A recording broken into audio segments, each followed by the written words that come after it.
Omukwetebekaniza zo kujaguza emyaka igana iyo Rotary Club yamara muri Africa, aba Rotary Club ya Kigo batandikire ehururu yo kubyara emiti omu mashomero hamwe n'amaramizo muri district ya Rwampara. Very good.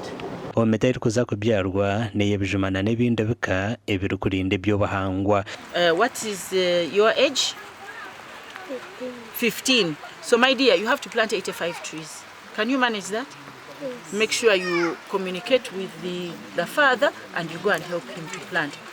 So when you are donating these trees and we are saying let's preserve the environment, then we are saying the children to come will have a home. Sima wa Rotary ya Kigo ya turetere emiti y'ibijuma na n'indi joye yenaganiye bunda.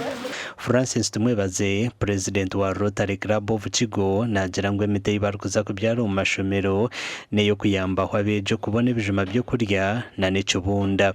Konka baba twabaherezaho nyingi abo kuba bine itakara hango kandi bine need impango abugira ngo pati impango yitaka ebyo mu rusozi so twabahereza ije mitingo yabase kuba yamba kurebeka ngo bashangira ejo environment teka ngo eje mitingo twaba tugisimbire omwanya ogu za controllinga okubikwa kamizi hamwe no kutashisha ebizimbe byitu. Ehururu yo kubyara emiti negomeza mu mpaka omwaka oguru kwija.